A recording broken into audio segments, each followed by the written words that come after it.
भैयाओ, ये जो श्रीमद् भागवत की कथा 7 दिन आपके यहाँ होने जा रही है, ये बहुत ही ऊपर से चलकर आई। ऊपर का मतलब किसी छत पत पे से नहीं, ऊपर का मतलब है भगवान के धाम से। इसे सर्वप्रथम श्री नारायण ने ब्रह्मा को दिया, ब्रह्मा जी ने नारद जी को दिया और नारद जी ने व्यास जी को दिया, व्यास जी ने सुखदेव जी को दिया और सुखदेव जी ने सूत जी को,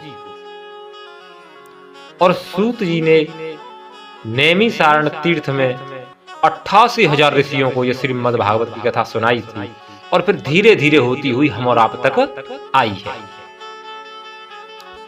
एक बार सूत जी नैमिषारण्य तीर्थ धाम में 88,000 सौनक आदि ऋषियों को यह कथा सुना रहे थे, तो सौनक जी ने प्रश्न किया कि हमें कोई जीवन से तरने का उपाय बताओ।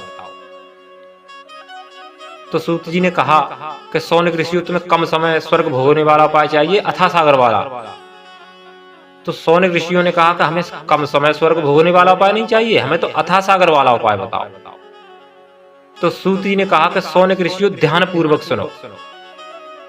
एक बार सुखदेव जी राजा परीक्षित को हरिद्वार गंगा किनारे बट वृक्ष के नीचे श्रीमद् भागवत की कथा सुना रहे थे, तो उसी समय देवता अमृत का कलश लेकर आए और सुखदेव जी को नमन करके कहा कि प्रभु, यह अमृत तो परीक्षित को पिला दो, ये अमर हो जाएंगे, फिर मरेंगे नहीं, क्योंकि सर्प काटने का श्राप लगा था ना, और यह कथा हमें दे दो, कथा का दान हमें दे दो। तो सुखदेव जी ने मन में विचार किया कि जिस अमृत के लिए ये देवता आपस में मरने मारने के लिए तैयार हो जाते, उसे यहाँ बिन बुलाए कैसे ले आए?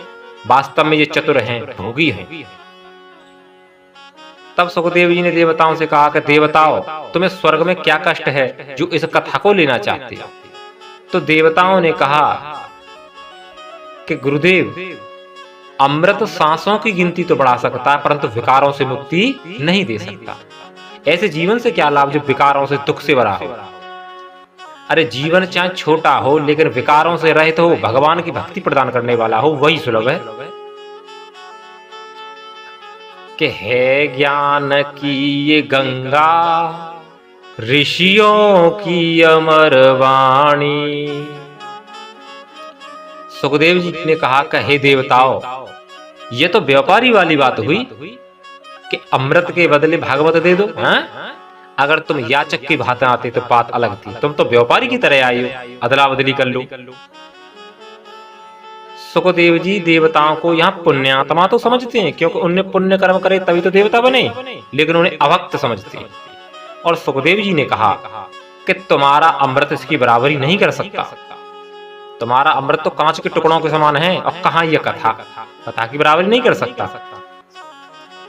और सुखदेव जी बोले कि अभक्ताम सतामस विज्ञान ददौस कथामृतम, श्रीमद् भगवती वार्ता सुराणाम मप दुर्लभा। सुखदेव जी ने उन्हें अभक्त समझकर, भक्ति शून्य जानकर कथा का अमृत दान नहीं दिया और धुक्कार के भगा दिया। अब देवता अपनों समूह बनाए के ब्रह्मा जी के पास गए और ब्रह्मा जी से कहा कि हे पितामह, हमारा धरती लोक पर अपमान हुआ है। ब्रह्मा जी ने कहा क्यों?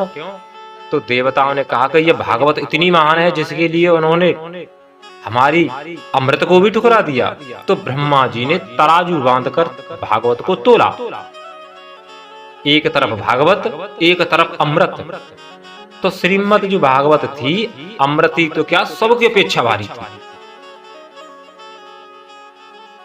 भागवत की बराबरी कोई कर नहीं पाया। ब्रह्मा जी का पलड़ा उठाई नहीं भागवत के आगे, सब कुछ हल्का पड़ गया। तो यह थी भागवत की महानता, महात्मा की कथा, जो कि कलयुग में कल्याणकारी श्रीमद् भागवत ही है और भी कुछ नहीं है, क्योंकि इस भागवत में ही साक्षात श्री कृष्ण का स्वरूप समाया हुआ है। कलयुग में भी के बारे में सुखदेव जी कहते हैं कि काल व्याल मुख ग्रास त्रास नृणास हेतवे श्रीमद् भागवतम शास्त्रम कलु की ऋण भास्तव।